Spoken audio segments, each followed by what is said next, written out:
RX-100 baby, Brindavana colony, సౌంజీ ఇలాంటివి చాలా hit అయినాయి. ఆ కోవలోకి ఈ సినిమా కూడా వస్తుంది. చాలా బాగుంటుంది సినిమా. డైరెక్టర్ గారు చాలా బాగా తీసేశారు. నన్ను నమ్మి నాకు ఈ సినిమా ఇచ్చినందుకు ఆయనకి చాలా చాలా థ్యాంక్స్. ఆయన కోసం ఆయన ఈ సినిమా హిట్ అవ్వాలి. ఎందుకంటే ఆయన ఈ సినిమా కోసం చాలా చాలా సాక్రిఫైస్ చేశారు. అది నాకు తెలుసు. ఎందుకంటే 5 months ఆయనతో కంప్లీట్గా జర్నీ చేస్తాను నేను. కంప్లీట్గా ఆయన కోసం ఈ సినిమా హిట్ అవ్వాలని కోరుకుంటున్నాను. అలాగే ప్రొడ్యూసర్ గారు దుర్గారావు గారి కోసం కూడా ఈ సినిమా హిట్ అవ్వాలి. ఆయన కూడా సినిమా అంటే పిచ్చి. ఆయనకు కూడా ఆయన కూడా ఎంతో నమ్మకంతో చాలా ఒక నమ్మకంతో ఈ సినిమాను డైరెక్టర్ గారు వదిలేశారు. చాలా బాగా వచ్చింది సినిమా, ఆదరించండి. అలాగే హీరోగా లాంచ్ అవుతున్న సాత్విక్ గారికి, అలాగే హీరోయిన్ ప్రీతికి ఆల్ ది బెస్ట్. అలాగే డైరెక్టర్ సిద్ధార్థ గారికి, అలాగే డిఓపి భాస్కర్ గారికి కూడా ఆల్ ది బెస్ట్. అలాగే టీంలో పనిచేసిన డైరెక్షన్ డిపార్ట్మెంట్కి, అలాగే గణేష్ గారికి, రవి గారికి చాలా చాలా థ్యాంక్స్ సపోర్ట్ చేసినందుకు. అలాగే ముఖ్యంగా నాకు ఈ అవకాశం డైరెక్టర్ గారు ఇచ్చిన కో డైరెక్టర్ ఈశ్వర్ గారికి, అలాగే టిఆర్ఓ శ్రీధర్ గారికి చాలా చాలా థ్యాంక్స్. ఇంకేమైనా మర్చిపోయింది క్షమించండి. చాలా మాట్లాడుతూ వచ్చా, కొంచెం నర్వస్ ఉంది. Thank you very much. Thank you face గారు.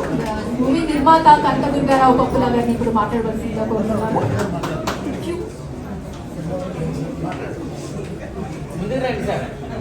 ఫైన్. సో ప్రొడ్యూసర్ గారు నాదే లేదంటే ముందు డైరెక్టర్ గారే మాట్లాడుతారంటారు కాబట్టి so let me welcome director Bhanushankar గారు.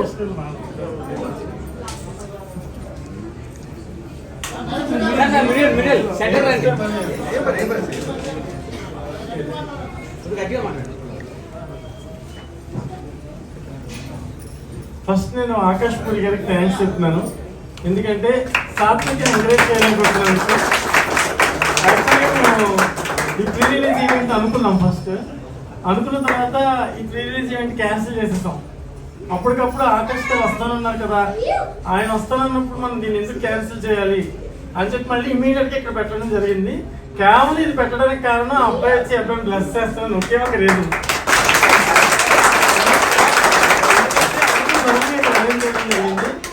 ఆ సాత్విక్ని నేను చెప్పాను, ఎవరైనా ఒక సెలబ్రిటీ ఉంటే ఆ సెలబ్రిటీ ఉండడం వలన మాత్రమే ఆ ప్రెస్ మీట్ ను ప్రమోట్ చేయడానికి స్పాన్సర్స్ వస్తారు. ఇప్పుడు మనం ఇక్కడ ప్రెస్ మీట్ పెట్టాం, ఇందులో ప్రతి పైసా నిర్మాత ఖర్చు పెడతాడు. అది సినిమా కోసమే ఖర్చు పెడతాడు. ఇది రియల్ ప్రెస్ మీట్. ఎందుకంటే దీనికి స్పాన్సర్స్ ఎవరు ఉండరు. నిజంగా మనం సినిమాని ప్రేమించి సినిమా కోసం పెట్టుకున్న ప్రెస్ మీట్ ఇది. ఈ ప్రెస్ మీట్ ఆయన ఆకాష్ పూరి గారు రావడం ఎందుకంటే నేను అప్రిషియేట్ చేస్తానంటే, ఇంతకు ముందు 2-3 అప్రోచ్ అవ్వడం అలా జరిగితే ఒక అతను అన్నాడు సక్సెస్ మీట్ తర్వాత వస్తానని. సక్సెస్ మీట్ తర్వాత ఆడక్కర్లా, ప్రేక్షకులు రావడం సక్సెస్ మీట్ చాలా అప్రిషియేట్ చేస్తారు.